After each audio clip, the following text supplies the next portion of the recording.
OpenAI just announced Sora, an artificial intelligence program that creates amazing videos from short text prompts. The demos released by OpenAI are undoubtedly spectacular and show us possibilities that until now were only science fiction. Easy to produce synthetic video is now indistinguishable from genuine video. This uncanny technological advance will totally transform our society.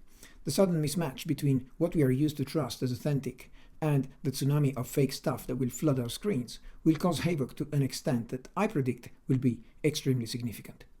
Persuasion, marketing, leadership, elections, propaganda, war, relationships, entertainment, education, every activity in our society will be deeply affected. OpenAI claim they thought of this, but as a professor of security and privacy, I find their promises and assurances about safety rather unconvincing.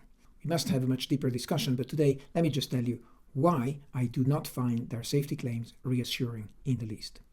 We are building a detection classifier that can tell when a video was generated by Sora. Why is this not reassuring? Well, it's a bit like saying we're building a detection classifier that can tell when an email is spam. We've had these for decades and they've become surprisingly sophisticated. But have we won the battle? Well, look in your inbox. I still get spam every single day.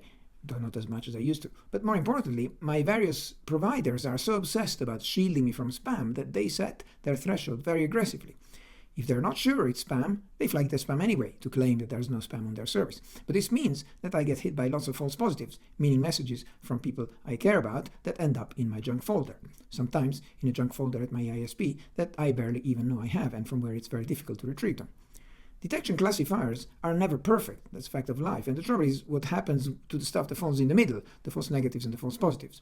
False negatives mean the classifier says it's not spam, but it was, and this pollutes my inbox. False positives mean the classifier says it's spam, but it wasn't, and this throws away good messages that I wanted to see. Either way, it's bad, and you can only have less of one by having more of the other, unless you improve the accuracy of the classifier, which is the hard part. What must also be said is that it's squarely an adversarial game. It's not like you have a classifier that looks at an innocent picture and must decide if it's a bird or a butterfly or something poetic. Instead, it's a classifier that looks at some mail crafted by a crook and must decide if it's spam or not, while the crook does all he can to make it not look like spam. And if you're a security professional like me, you never forget Kirchhoff's law, which says that the classifier will not stay secret, and you must assume that the crook can also run the classifier and that he is able to tweak his spam message iteratively until the classifier rates it as not spam. And similarly, if you rely on a video classifier to tell you if this footage where Russian missiles destroy a Ukrainian armored division is real or is war propaganda, then you must assume that Russian disinformation officers also have access to the classifier and they keep fine-tuning their fake video until the classifier says it's not synthetic. The higher the stakes, and thus the higher the investment that the adversary is willing to put into creating a credible fake, and the less you can be certain that the classifier is not issuing a false negative verdict and misleadingly reassuring you that this is genuine video, whereas it is actually a fake and the adversary has successfully fooled the classifier. We plan to include C2PA metadata. Why is this not reassuring at all? Well, perhaps we should first say what C2PA metadata is. If you click on the link, it tells you that C2PA is an open technical standard that allows publishers, companies, and others to embed metadata in media for verifying its origin and related information.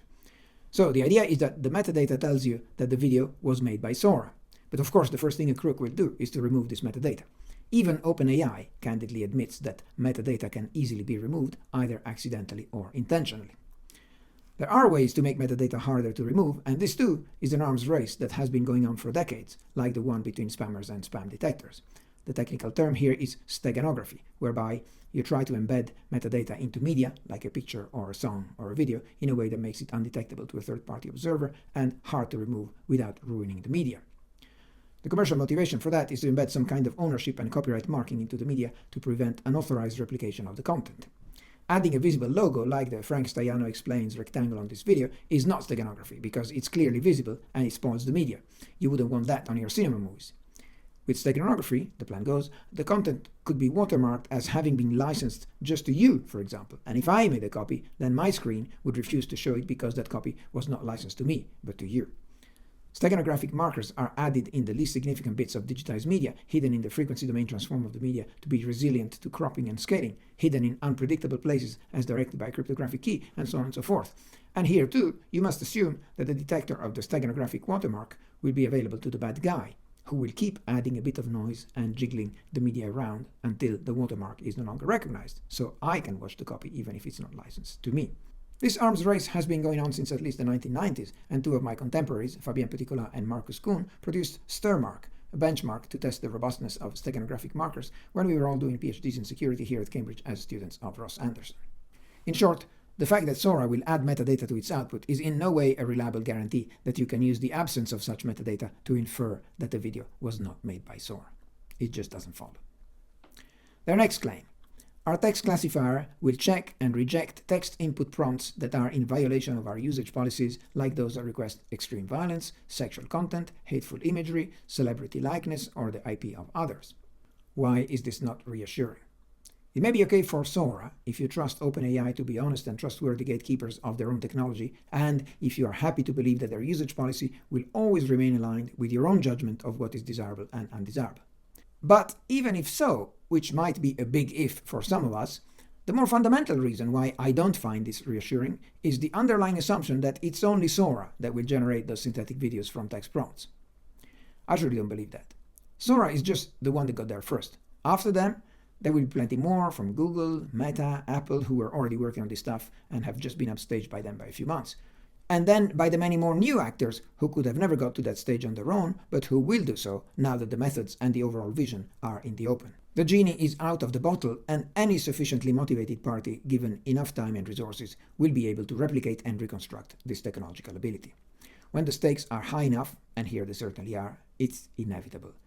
The Americans were the first to develop nuclear technology, first for war and then for peace. The Russians and the Chinese and the North Koreans and half a dozen others who are nuclear powers today didn't get to buy nuclear technology from the Americans, but they eventually developed it anyway, one way or another.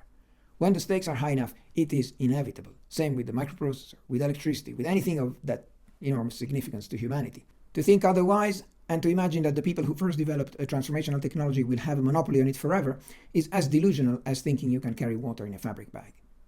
If you made it all the way to here, say fabric bag in a comment and leave a like on the video.